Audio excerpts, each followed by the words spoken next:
King Leopold III's disastrous decisions forced his brother, Prince Charles of Belgium, to make a brutal choice: betray his king or let the monarchy be destroyed. His decision to save the throne got him branded a traitor by his own family, exiled from the palace, and sparked a quiet but ruthless campaign to erase him from history. This is the story of a man who saved the throne only to be punished by the very institution he rescued. To understand the quiet, melancholy man Charles would become, you must first understand the family he was born into and the tiny, improbable kingdom they ruled. Belgium, in the early 1900s, was a paradox. It was a new country, barely 70 years old, a political creation carved out of the 1830 revolution, a delicate buffer state wedged precariously between the historic might of France and the rising, ambitious German Empire. It was a nation of two peoples, a shotgun marriage of French-speaking Walloons and Dutch-speaking Flemings, whose cultures, histories, and aspirations often pulled them in opposite directions. The country was a constant, fragile balancing act. Its monarchy, the House of Saxe-Coburg and Gotha, was itself an import. A German dynasty, related to the British royal family through Queen Victoria's husband, Prince Albert, brought in to give the fledgling nation an air of stability and international legitimacy.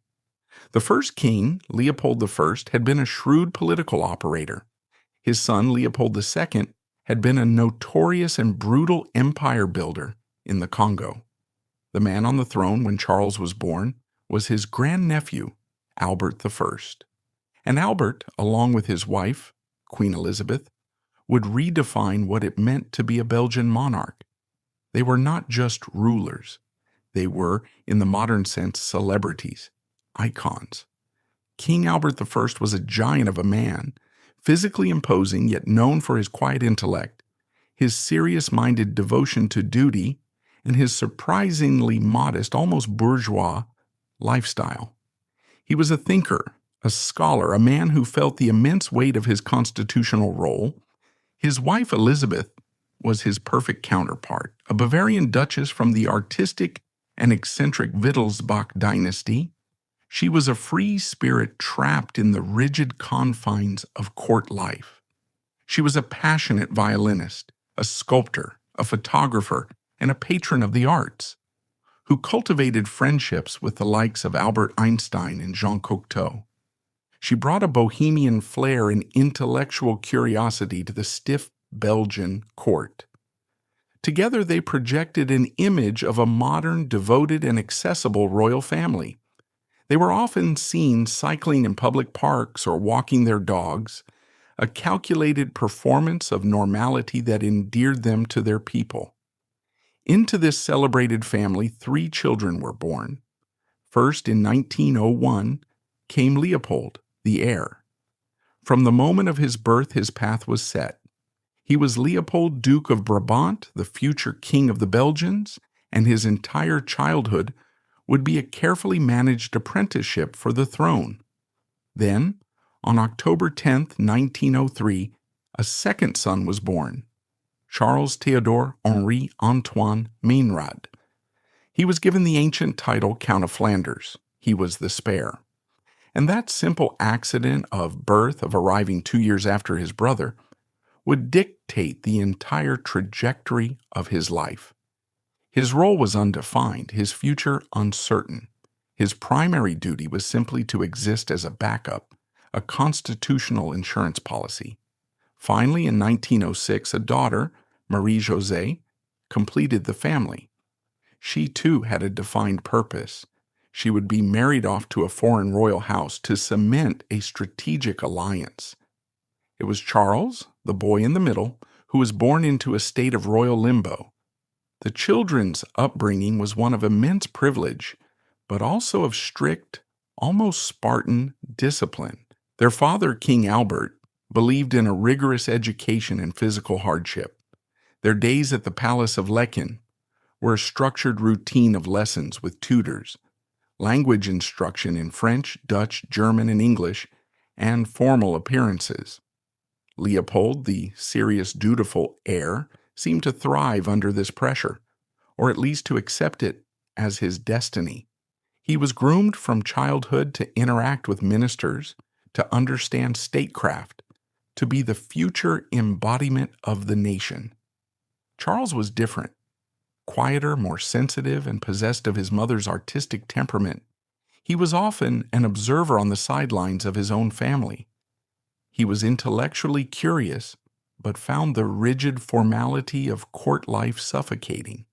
While Leopold was being taught how to be a king, Charles was often left to his own devices, finding refuge in books, music, and drawing. Even as a child, a subtle distance was growing between the two brothers. They were shaped by the same parents and the same palace walls, but their designated roles, the heir and the spare, were already sending them down two very different psychological paths. One was being molded by the full crushing weight of expectation. The other was being shaped by its conspicuous absence. And then, in the summer of 1914, their carefully constructed world exploded. The assassination of an Austrian archduke in a distant Balkan city dragged the great powers of Europe into a catastrophic war. Imperial Germany, activating its long-planned invasion of France, demanded free passage for its armies through neutral Belgium. It was a formality, they assumed. The great powers had long regarded Belgian neutrality as a scrap of paper, and they expected the small nation to simply step aside and save itself. They fatally underestimated King Albert. In a moment that would become the foundational myth of modern Belgium, Albert went before his parliament and, in a voice ringing with defiance, rejected the German ultimatum. He knew it meant the certain devastation of his country, but he chose honor over survival. Taking personal command of the small Belgian army as the Constitution required, he led a heroic, desperate, and ultimately doomed resistance against the mightiest military machine in the world. For 4 long years of brutal trench warfare, Albert became the soldier king, a global icon of defiance.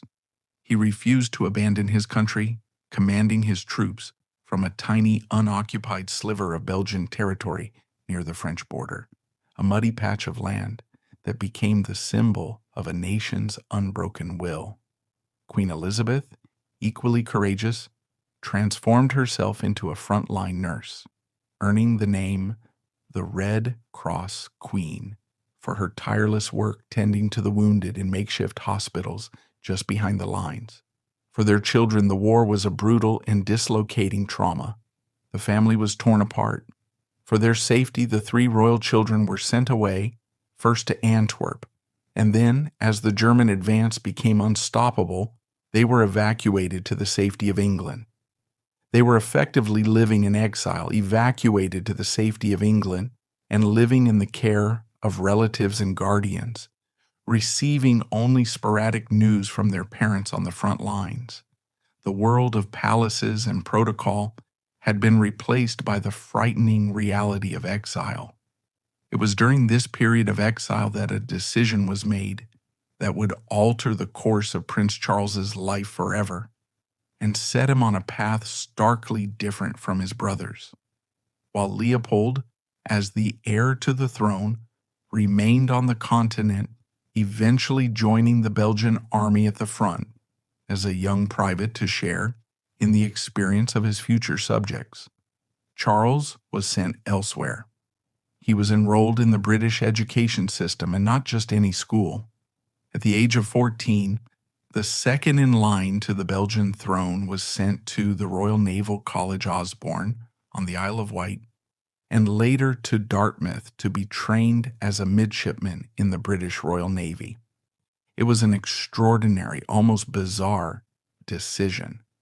At a time when the very existence of the Belgian monarchy hung in the balance, its spare heir was being molded into an officer for a foreign military. The official reason was to strengthen the alliance between the two nations. But for Charles, the experience was profoundly transformative. It was a complete immersion in a different culture, a different language, and a different way of thinking. Life at Osborne and Dartmouth was a world away from the Belgian court. It was a place of cold baths, harsh discipline, and a rigid meritocratic hierarchy. Here, his royal title meant little. He was just another cadet, judged not by his bloodline, but by his ability to master navigation, seamanship, and naval gunnery. He learned to obey orders without question and to give them with clarity and confidence. He learned the value of teamwork, of relying on the man next to him in a storm. He learned the very British virtues of stoicism, emotional restraint, and the power of understatement. It was here that he truly mastered the English language, speaking it flawlessly, without a trace of an accent, for the rest of his life. He read English literature, absorbed English customs, and developed a deep, almost instinctual affection for the traditions and the quiet professionalism of the Royal Navy. He was no longer just a Belgian prince who happened to be living in Britain. He was becoming a thorough Anglophile, a man whose worldview was being shaped as much by the gray waters of the English Channel as by the political intrigues of Brussels. This British chapter created a subtle but permanent fracture in his relationship with his brother. While Leopold was experiencing the war from a Belgian perspective, being groomed for a Belgian destiny, surrounded by the French-speaking officers and advisors who would one day serve him, Charles was becoming, in a sense, a man of two worlds. He was an outsider, looking in. He learned to see the world from the bridge of a warship, a place of clear hierarchies and pragmatic life-or-death decisions. This experience would leave him with a lifelong impatience for the murky, ambiguous, and often irrational world of politics, especially the complex faction-ridden politics of his homeland. The difference in their wartime upbringing was profound. One was forged in the heart of the kingdom's struggle, his identity fused with the nation's sacrifice. The other was shaped on the decks of a foreign navy, his identity becoming more cosmopolitan, more detached. This chasm of experience, born in the trauma of the Great War, would later widen into a gulf of misunderstanding, suspicion, and ultimately betrayal. The seeds of the future tragedy of the bitter royal question that would tear their family and their country apart were being sown in the very experiences that shaped them as young men. One was learning how to be a king, the other was learning how to be an officer. They were no longer just two brothers, they were two different kinds of men. The Great War had forged two princes from two different molds, setting them on divergent paths. As the guns fell silent and Belgium celebrated its heroic monarchy, the brothers returned to a world of peace and privilege. But the chasm of experience that now separated them would only widen in the dazzling, deceptive calm of the Roaring Twenties.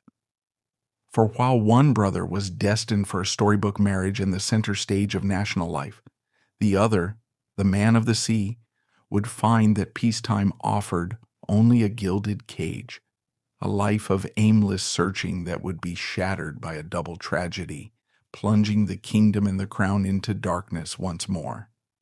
Part 2, The Golden Cage and Gathering Clouds. The war ended in November 1918, and King Albert I returned to Brussels not just as a king, but as a legend incarnate. The soldier king and his Red Cross queen were greeted with a rapturous welcome that bordered on worship. They had defied an empire, shared in their people's suffering, and returned as triumphant symbols of national resilience. The 1920s and early 1930s that followed were a golden era for the restored Belgian monarchy. The dynasty, once a German import, had been permanently forged into the heart of the Belgian identity through its sacrifice. For the royal children, now young adults, it was a return to a life of immense privilege, but the world and they themselves had been irrevocably changed. Prince Leopold, the heir, was now a celebrated figure in his own right, having served at the front. He was tall, handsome, and intensely serious, his wartime experiences having deepened his already solemn nature. His path was clear, and his training for kingship began in earnest. He undertook extensive tours of the Belgian Congo, embarked on diplomatic missions, and was carefully integrated into the machinery of state. Everything he did was documented, analyzed, and presented as part of the grand narrative of a future king preparing to take his father's place. For Prince Charles, however, the return to peace brought with it a profound and disorienting sense of anticlimax. His naval career, the one thing that had given him a clear identity and a sense of purpose, was effectively over.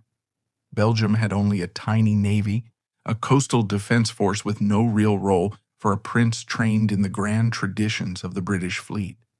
He was given the honorary title of Count of Flanders, but it came with no defined duties, no meaningful responsibilities. He was once again the spare, the perpetual understudy, waiting in the wings of a national theater for a role he was never meant to play. He was now a handsome, impeccably dressed young man in his 20s, a fixture in the high society of Brussels, Paris, and London. He was known for his charm, his perfect English, and a sharp, sometimes bitingly cynical wit, a defense mechanism for a man of keen intelligence who felt profoundly, frustratingly useless. While Leopold was studying economic policy, Charles was attending parties. While Leopold was meeting foreign dignitaries, Charles was visiting art galleries. He was a prince in a golden cage, afforded all the privileges of his rank but denied any of the substance. He threw himself into his passions with the fervor of a man desperate for meaning. He was a gifted artist, displaying a real talent for painting and drawing. He was an accomplished musician and a knowledgeable connoisseur of classical music. He became an avid collector, using his allowance to acquire books, art, and antiques. But a shadow of melancholy seemed to follow him. He was restless, often bored, and felt a growing estrangement from the stiff, formal world of the Belgian court. His British naval training had given him a taste for a more practical, less pretentious way of life, and he found the endless protocol and political maneuvering of his brother's world deeply alienating. The distance between the two brothers, a subtle gap in childhood, was now becoming a noticeable gulf. This was exacerbated by the most celebrated royal event of the decade. In 1926, the heir, Prince Leopold, married Princess Astrid of Sweden. It was a match made in fairy tale heaven. Astrid was a niece of the Swedish king, a Scandinavian princess who was not only royal but also astonishingly beautiful, with an aura of gentle grace and kindness that captivated everyone she met. The Belgian public, starved for good news after the horrors of the war, fell instantly and deeply in love with her. The wedding was a national spectacle, a symbol of a bright, hopeful future. Leopold and Astrid became the ultimate royal power couple, the embodiment of glamour, duty, and romance. Their popularity soon rivaled that of the king and queen. They quickly produced a family of their own, cementing the succession. In 1927, a daughter, Josephine Charlotte. In 1930, the all-important male heir, Baudouin. And in 1934, another son, Albert. The future of the dynasty seemed secure and bathed in a golden light. For Charles, his brother's marriage only served to heighten his own sense of being an outsider.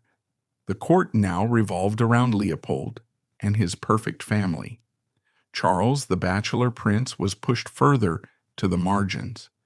His relationship with his new sister-in-law, the universally adored Princess Astrid, was polite, but notably cool.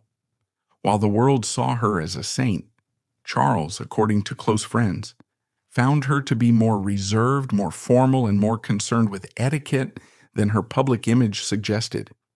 He felt that she amplified his brother's natural tendency towards stiffness and isolation, helping to create a new, more rigid court that was even less hospitable to Charles's more relaxed artistic nature. He, in turn, with his cynical wit, his network of bohemian friends, and his quiet string of relationships with women who were not considered suitable for a prince, was likely seen as a faintly disreputable figure by the new Duchess of Brabant. He was a reminder of a less controlled, more freewheeling world, a world that the increasingly insular royal couple seemed determined to shut out. The family unit of Leopold and Astrid became a fortress of propriety, and Charles was left on the outside. He was still a prince of the blood, but he was no longer part of the inner circle. He was family, but he was not one of them. Then, in the midst of this gilded peace, tragedy struck with the force of a physical blow. On February 17, 1934, King Albert I, an experienced and passionate mountaineer, went climbing alone on the rocky cliffs at Marche-les-Dames, not far from the city of Namur. He was due to return that evening, but never did. A search party was sent out, and in the dark, they found his body at the bottom of a ravine. The official verdict was that the soldier king, the man who had survived 4 years of war on the front lines, had died in a simple, tragic climbing accident. He was just 58 years old. The nation was plunged into a state of shock and profound grief. The man who had led them through their darkest hour was gone. For the royal family, it was a devastating personal loss. For his son and heir, it was the moment he had been preparing for his entire life, arriving with a brutal, shocking suddenness. Leopold, now King Leopold III, ascended to the throne. At his swearing-in ceremony, he was a solemn, grim figure, his voice choked with emotion as he paid tribute to his legendary father. For Prince Charles, the death of his father was a deep wound. He had always been closer to his more intellectually curious and understated father than to his stiff older brother. Now, that steadying presence was gone, and his brother, the man with whom he shared so little, was the king. The court, already formal, now became a place dominated by Leopold's sober and rigid personality. Charles's sense of alienation deepened just over a year later, as the nation was still reeling from the loss of one monarch.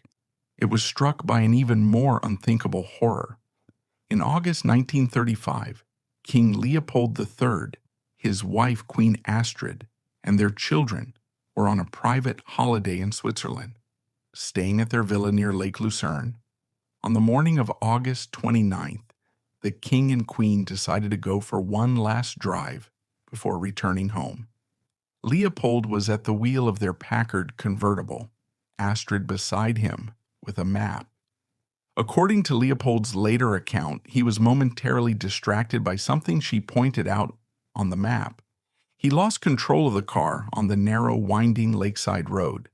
The vehicle careened off the road, hit a pear tree, and plunged down a steep embankment into the lake.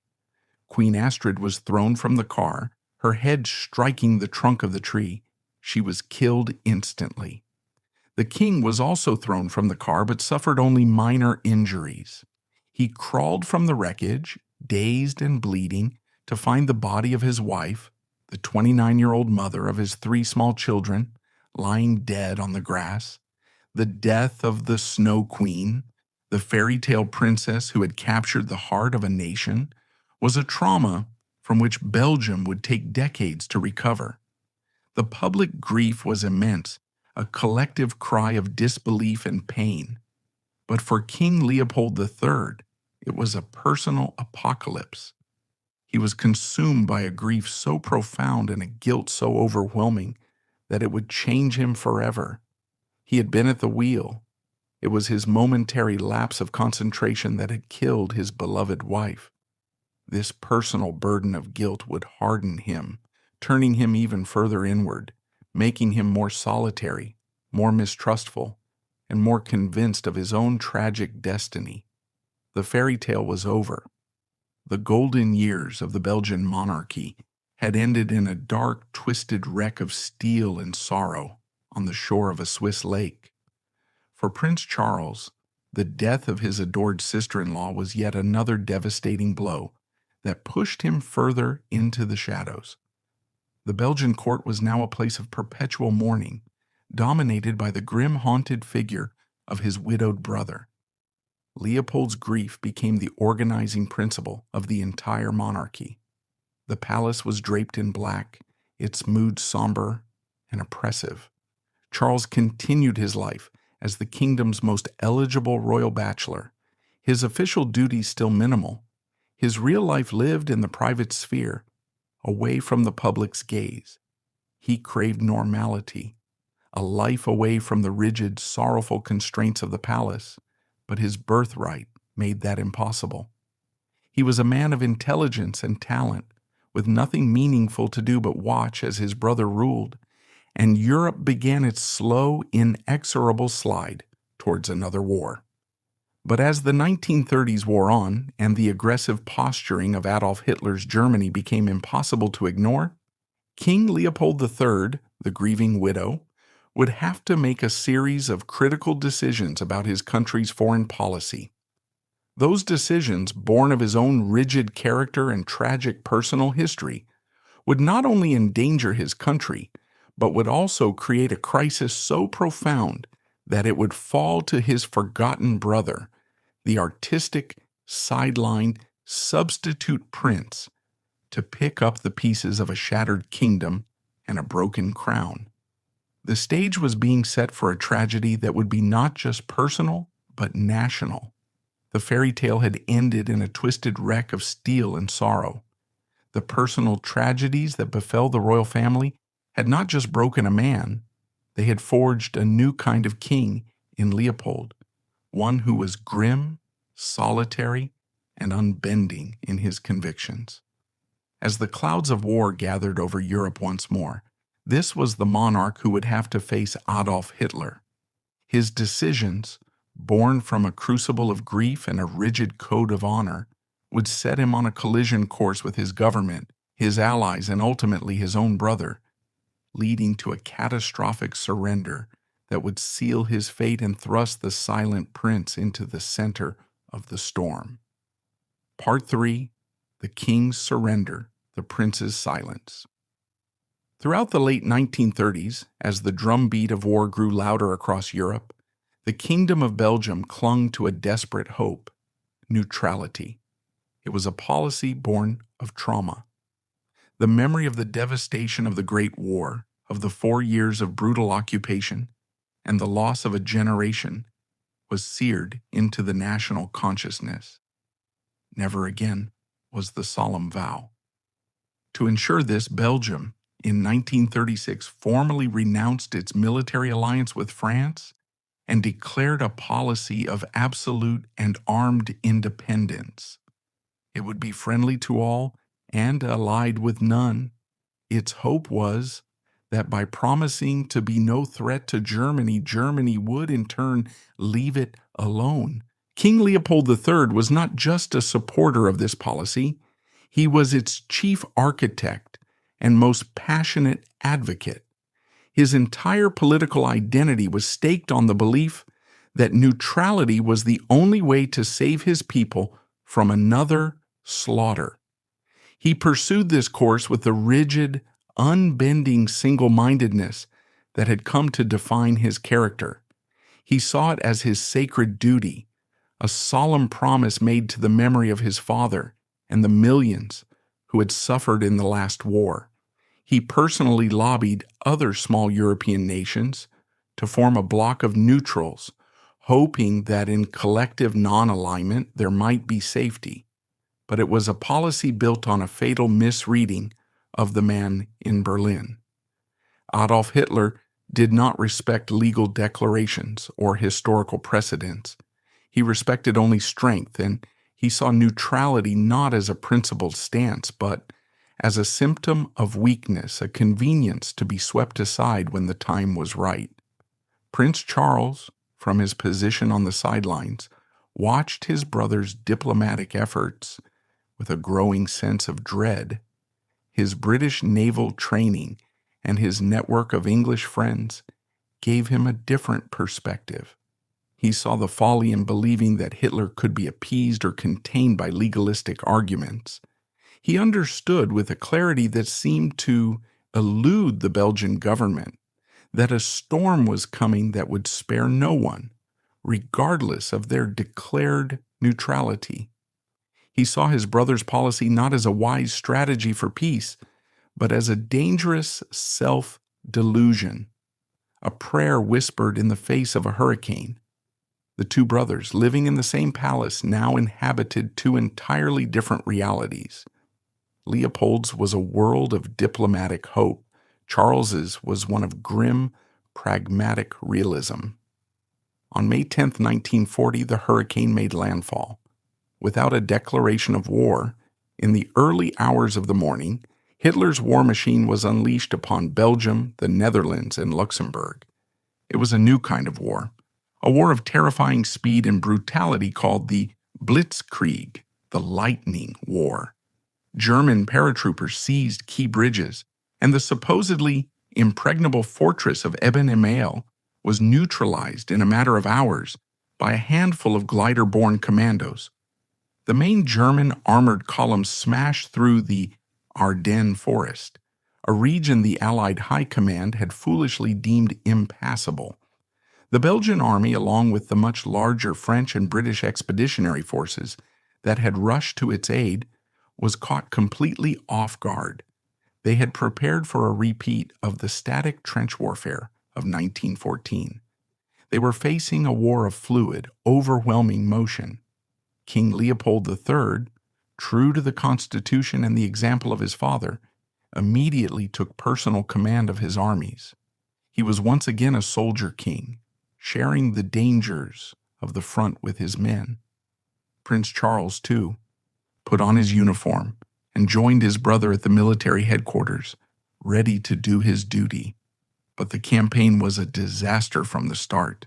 The Luftwaffe dominated the skies, mercilessly bombing troops and the terrified columns of refugees. The Panzer divisions sliced through the Allied lines, encircling vast formations of soldiers. The carefully planned defenses collapsed in a matter of days. The entire Allied front in the north was caving in. The situation was not just serious, it was utterly, catastrophically hopeless. It was in the crucible of this terrifying defeat that the central drama of Leopold's reign, the crisis that would define his legacy and change his brother's life forever, erupted. It was a clash of two irreconcilable principles, a bitter conflict between a king and his own government.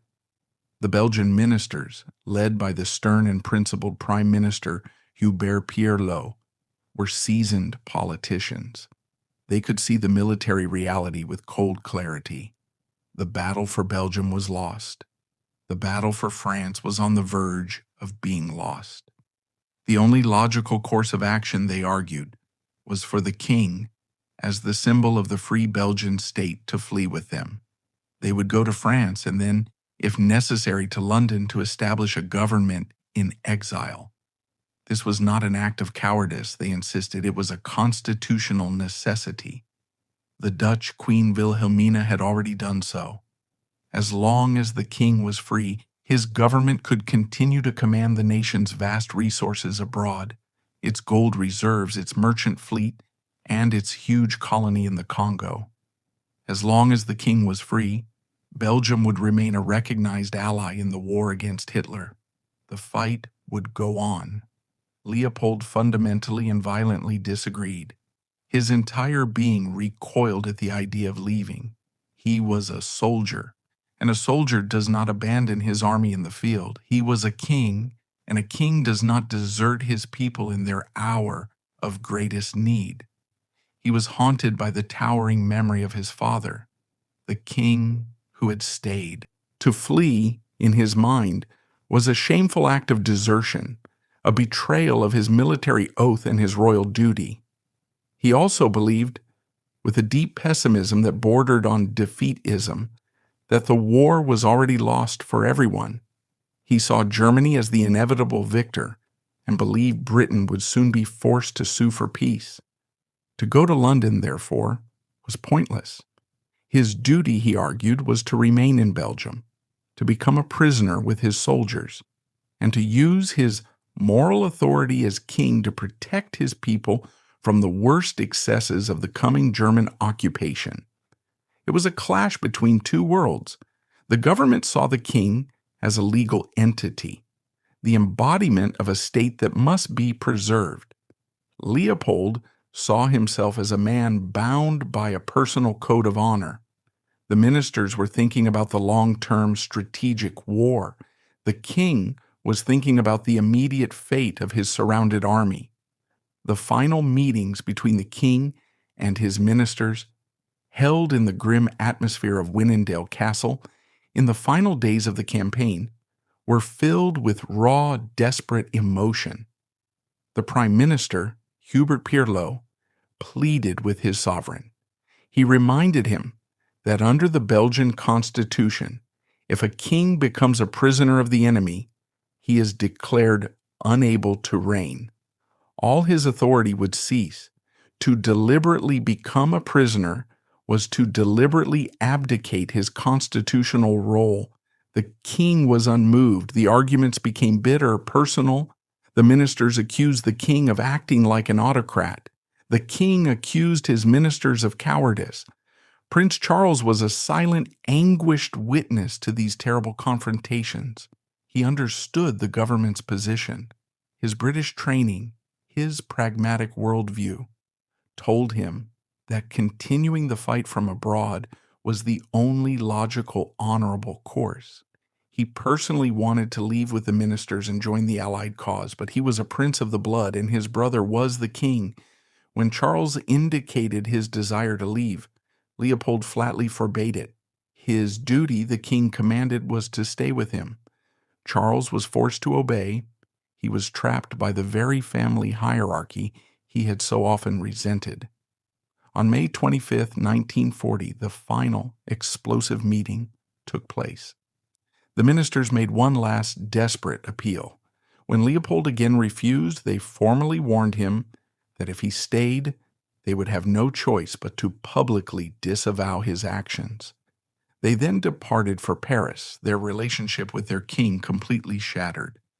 3 days later, on the morning of May 28th, with the Belgian army completely encircled, out of ammunition, and facing a horrific slaughter, King Leopold III, without consulting his British or French allies, ordered his troops to lay down their arms. He sent a message to the Germans asking for a ceasefire. The surrender was unconditional. After just 18 days of fighting, the battle for Belgium was over. The king, along with nearly 500,000 of his soldiers, became a prisoner of war. In Paris, the Belgian government was aghast and furious. They felt the king's separate surrender had betrayed the Allied cause. From the studios of French radio, Prime Minister Pirlo delivered a blistering, emotional speech broadcast to the world. He accused the king of acting against the government's unanimous advice, of breaking his constitutional oath, and of placing himself under the power of the enemy. No act of the king can have effect, Pirlo declared, unless it is countersigned by a minister. That principle is absolute. It is a fundamental rule of our institutions. He announced that the king was no longer able to reign, and that the legal Belgian government, now in exile, would continue the war. The schism was complete. The royal question, the bitter, toxic debate over the king's conduct that would poison Belgian life for the next decade, was born in that moment of defeat and recrimination. The king in his palace prison in Brussels and his government in exile were now locked in a state of open conflict. And Prince Charles, the man who had disagreed with his brother but had been forced to stay, was now a prisoner too, disappearing into the long, dark night of the German occupation. For the next 4 years, Prince Charles effectively vanished from public view. While his brother King Leopold became the world's most famous prisoner, his situation was unique. He was confined to the royal palace of Laeken on the outskirts of Brussels. He was treated by the Germans with a degree of correctness, allowed to live with his 3 children and a small staff. He became a potent symbol, to his supporters a silent martyr, sharing his people's fate, to his detractors a passive figure who had given up the fight. Charles, however, was treated very differently. The Germans were deeply suspicious of him. They knew of his British naval training, his flawless English, his well-known Anglophile sympathies. They rightly saw him as a far greater potential threat than his brother. They feared that if given the slightest opportunity, he could become a figurehead for the growing Belgian resistance movement. Consequently, his imprisonment was much stricter, more isolating. He was placed under house arrest in a separate residence in Brussels, the Asche Palace, and was cut off from almost all contact with the outside world. His phones were tapped, his mail was censored, and he was forbidden from seeing anyone other than a handful of approved visitors. He was a prince in a silent cage, a man on ice. He spent his days in quiet defiance, immersing himself in the things they could not take from him, his books, his music, and his art. He read voraciously, painted, and followed the course of the war on clandestine radios. There are persistent, though difficult to verify, accounts from former resistance members that despite his isolation, Charles managed to establish secret, tentative contacts with underground networks, using his few trusted visitors as intermediaries. He was playing a long, quiet game, waiting, observing, and holding on to the hope of liberation. It was during this dark period of occupation that King Leopold, from his own gilded cage at Laeken, made 2 personal decisions that would prove to be utterly catastrophic for his reputation and would drive a final unforgivable wedge between himself and his brother. The first was his decision to meet with Hitler. In November 1940, Leopold traveled secretly to the Führer's Alpine lair in Berchtesgaden. The king's motives were, in his view, purely humanitarian. He hoped to persuade Hitler to release the hundreds of thousands of Belgian prisoners of war still being held in German camps and to improve the desperate food situation for his people. The meeting was a complete failure. Hitler made no concessions.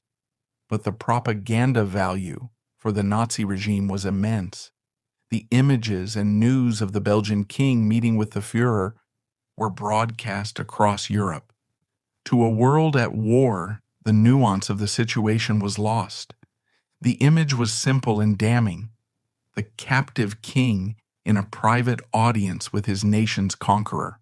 It was a stain that would never wash away. The second decision was even more damaging because it was deeply, intimately personal. In September 1941, King Leopold, a widower for 6 years, secretly married a 25-year-old Belgian commoner named Lillian Bales. She was the daughter of a politician, a woman of striking beauty and formidable ambition. The marriage was conducted in a secret religious ceremony, in contravention of Belgian law, which required a civil ceremony to take place first. For months, the marriage was kept a closely guarded secret.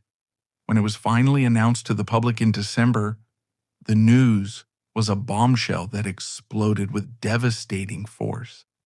The Belgian people were suffering terribly under the German occupation. There were severe food shortages, a thriving black market, daily deprivations, and the constant gnawing fear of arrests and deportations.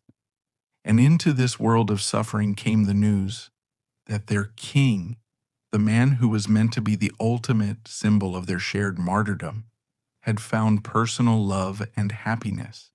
It felt like a profound betrayal. The memory of the beloved saintly Queen Astrid was still a sacred wound in the nation's heart. This new wife, who was given the title Princess de Réti but was constitutionally barred from ever being called queen, was immediately seen as a usurper. Lillian Bales was beautiful, stylish, and assertive, qualities that, in the grim context of the occupation, were perceived as arrogance and insensitivity. She would be forever cast in the public imagination as the villain, the ambitious commoner who had seduced the grieving king and betrayed the memory of a national icon. Prince Charles, in his isolated prison, heard the news of his brother's marriage with utter horror and disbelief. He had adored Astrid. He saw this secret, ill-timed marriage as a final, unforgivable betrayal of her memory.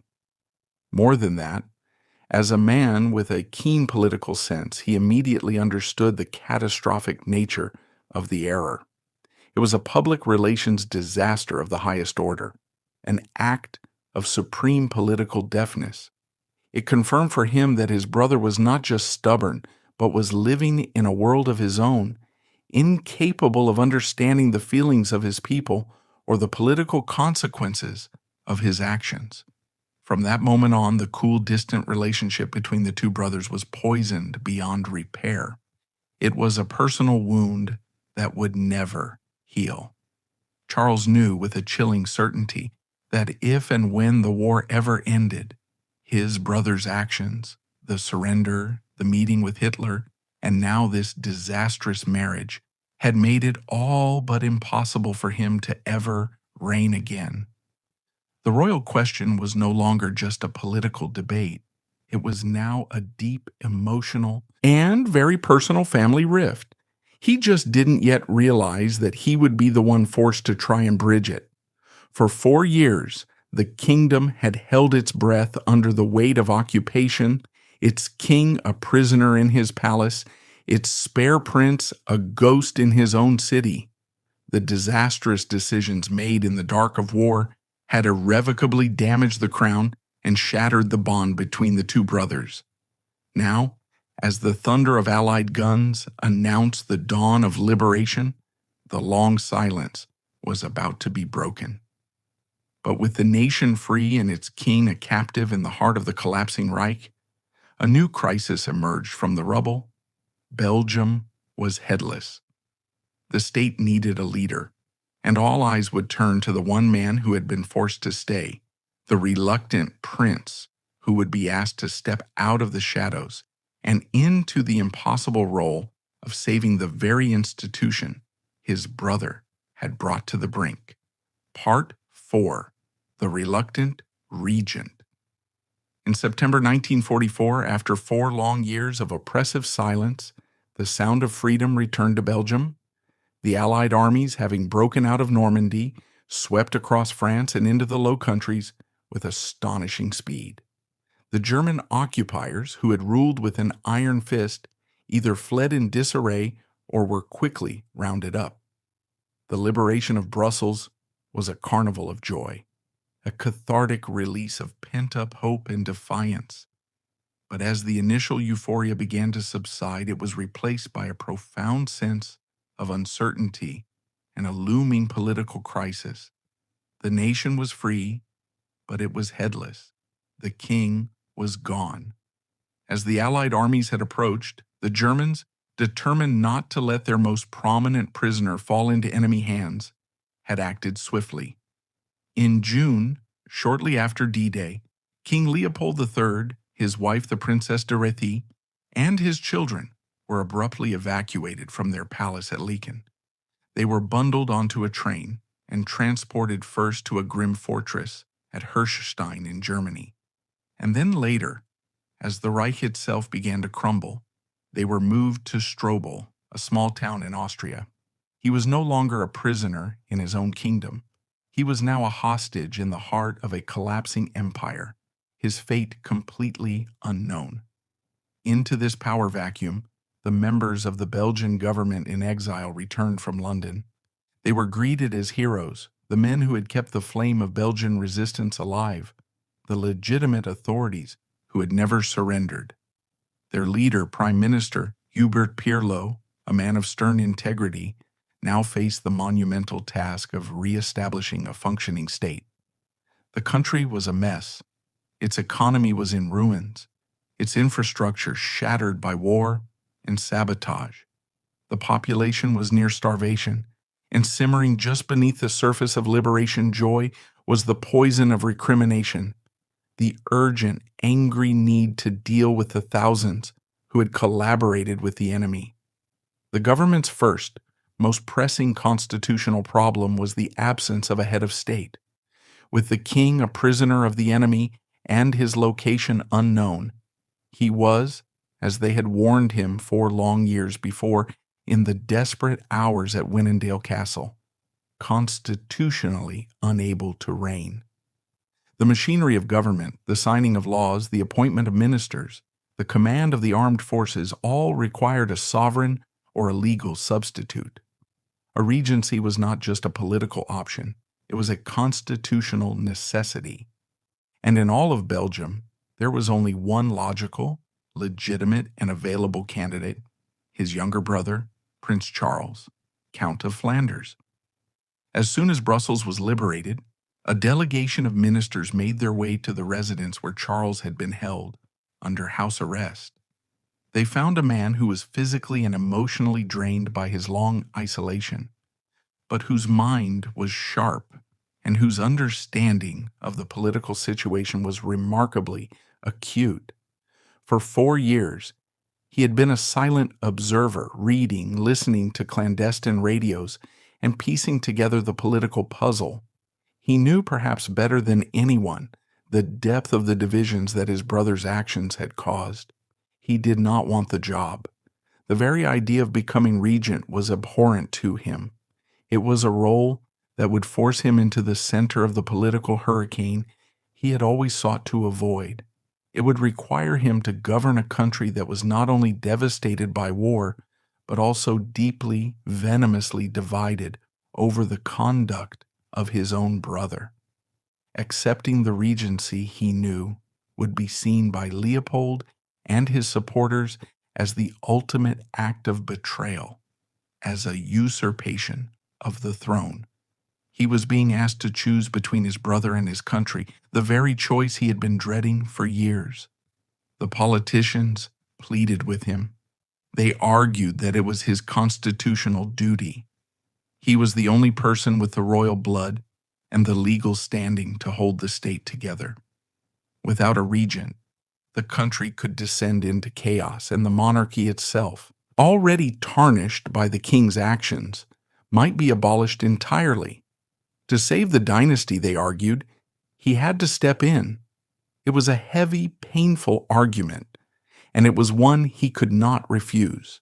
He accepted the role not with ambition or pleasure, but with a profound and heavy sense of reluctant duty. It was, he told a close friend, the beginning of the most painful mission of his life. On September 20th, 1944, the Belgian Parliament, meeting for the first time in 4 years in a solemn and emotional session, formally invoked Article 82 of the Constitution, declaring the king unable to reign. The following day, in a joint session of the House and Senate, they elected Prince Charles as regent of the kingdom. His first years as regent were a true trial by fire. The war was not yet over. The joy of liberation was quickly tempered by the grim realities of a nation still on a war footing. In the winter of 1944, Hitler launched his last desperate gamble in the West, the surprise offensive that would become known as the Battle of the Bulge. Once again, German panzers smashed through the Belgian Ardennes, and for a terrifying few weeks the war returned with a vengeance. Belgian towns like Bastogne became synonymous with heroic Allied resistance, but the fighting brought renewed destruction and suffering. The Prince Regent was a constant presence during this crisis, visiting the front lines, conferring with Allied commanders like Montgomery and Eisenhower, and rallying the morale of his people. Domestically, he faced a landscape of near-total collapse. The country was struggling with severe shortages of food, coal, and housing. The winter of hunger of 1944 to 45 was a period of intense hardship. Politically, the most toxic issue was the epuration, the purge of collaborators.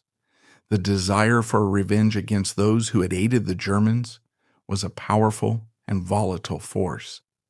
In the first chaotic weeks after liberation, there were summary executions and vigilante justice. Charles and his government had to walk a tightrope, trying to satisfy the public's thirst for justice while reestablishing the rule of law. He presided over the difficult, painful process of national reckoning, signing off on the creation of military tribunals that would try tens of thousands of accused collaborators. In this crucible of crisis, the quiet, artistic prince who had spent his life on the sidelines proved to be a surprisingly adept and effective head of state. His reserved, almost shy public demeanor concealed a sharp political mind and a steely determination.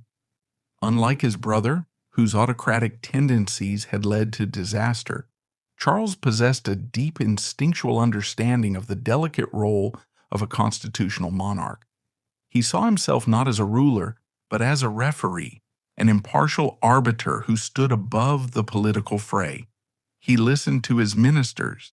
He read every document presented to him with meticulous care. He offered his advice in private, but never sought to impose his will or overstep his constitutional authority. He worked tirelessly behind the scenes, using his quiet charm and intelligence to build consensus among the fractious political parties, which ranged from the Catholic conservatives to the communists. Politicians from all sides of the spectrum, who had initially been wary of him, came to respect his judgment, his work ethic, and his profound devotion to the democratic process. Under his steady, unassuming leadership, Belgium began its miraculous post-war recovery. He enthusiastically embraced the Marshall Plan, the American aid program that would fuel the reconstruction of Western Europe. Belgian industries, particularly steel and coal, were rebuilt at a remarkable pace. He presided over a government of national unity that enacted a series of crucial and far-reaching social and economic reforms. The most important of these was the Social Pact, a landmark agreement between employers and trade unions that established Belgium's modern welfare state, creating a comprehensive system of social security, unemployment benefits, and health insurance. It was a foundation stone of post-war Belgian prosperity, and it was laid on his watch. He also oversaw a significant expansion of democracy. In 1948, a law was passed granting women the right to vote in national elections for the first time, a reform he wholeheartedly supported. On the international stage, Charles decisively broke with his brother's pre-war policy of neutrality, which he had always believed was a dangerous illusion. He was a committed Atlanticist and a nascent Europeanist. He understood that Belgium's security and prosperity lay not in isolation, but in collective security and economic integration. Under his regency, Belgium became a key player in the New World Order that was emerging from the rubble of the war. In 1944, even before the war was over, he approved the signing of the Benelux Treaty, creating a customs union with the Netherlands and Luxembourg that would serve as a laboratory for the future European Union. His greatest foreign policy achievement was guiding Belgium into the Western Alliance. He was a firm supporter of the North Atlantic Treaty, and in 1949, Belgium became one of the 12 founding members of NATO. Brussels would eventually become its headquarters. He was, in effect, the quiet architect of post-war Belgium, setting the course for the country's security and its central role in European affairs for the next half-century. He performed all these duties with a quiet, self-effacing dignity. He was not a charismatic figure. He disliked public speaking and avoided the pomp and ceremony of his office whenever possible. He was a serious, solitary man who seemed most comfortable when out of the spotlight. Yet the Belgian people, exhausted by the dramas and traumas of the past, came to appreciate his steady, drama-free leadership. They saw a man who had not sought power, but who was wielding it responsibly and effectively for the good of the entire nation. For a brief, shining period, the forgotten prince, the man who had always lacked a purpose, had finally, unexpectedly, found one. But all this time, throughout all his successes, the shadow of his brother loomed ever present.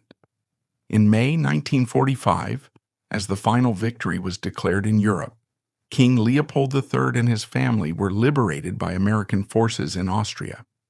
The news flashed across Belgium. The king was free. A wave of expectation swept the country.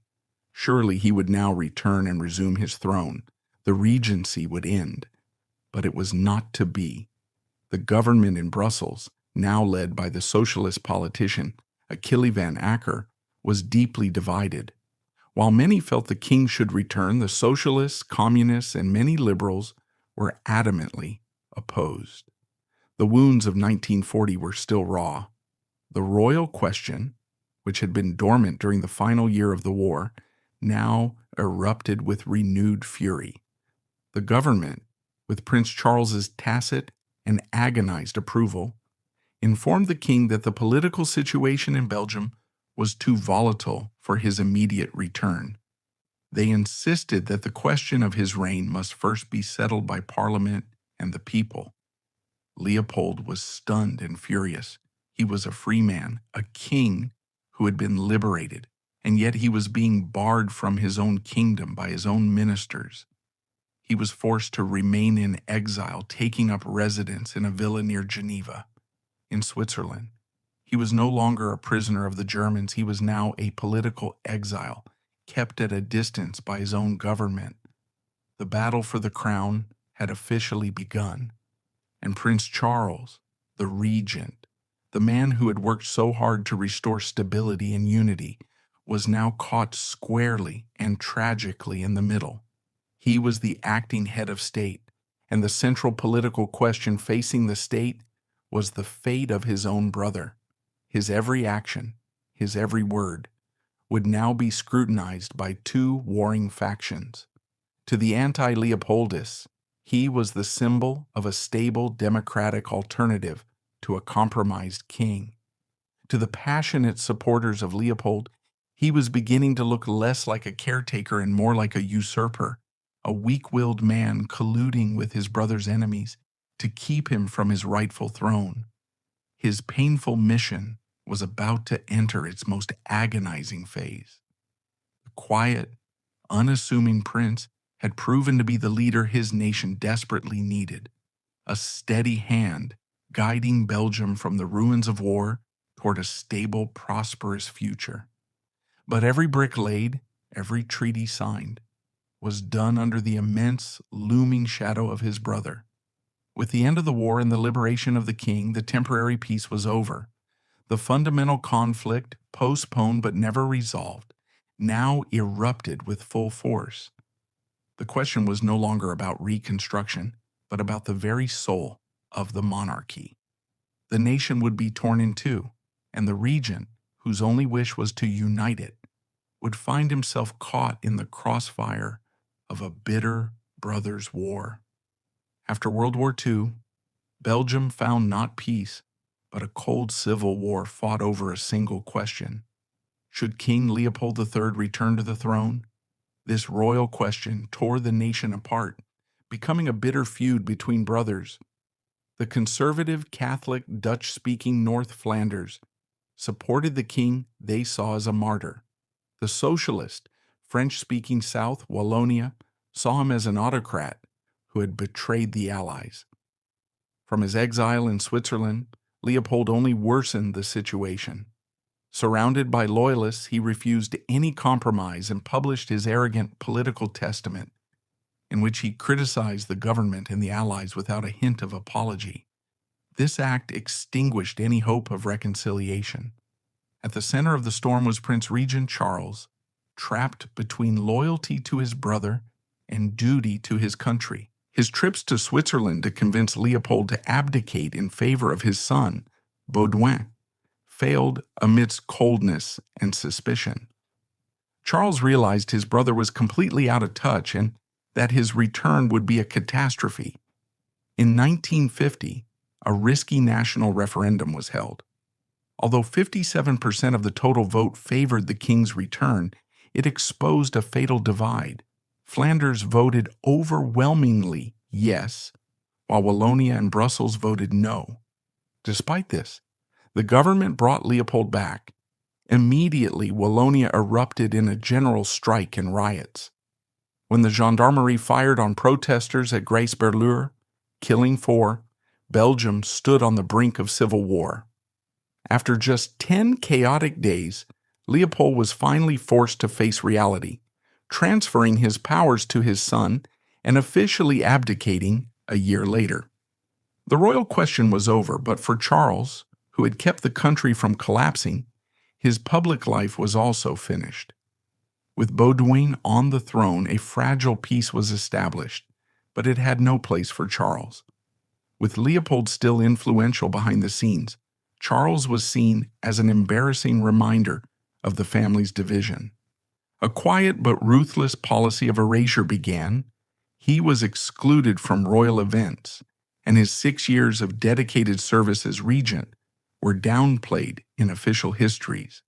His achievements in rebuilding the nation and strengthening its democracy were forgotten. Charles accepted his fate and retreated to his coastal estate at Raversida.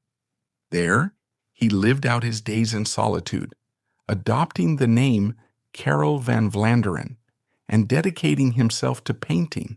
His life was one of quiet sadness, troubled by bitter financial disputes with the very family that had cast him out. He died in 1983, largely forgotten. Charles's legacy is a tragic paradox. To some, he was a traitor who didn't fight for his brother.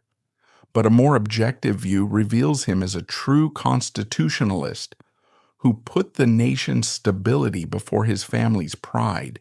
He saved the monarchy from collapse. The great irony is that his very success in stabilizing the kingdom and paving the way for his nephew made him redundant. He performed his duty perfectly, and the price was to be erased from history.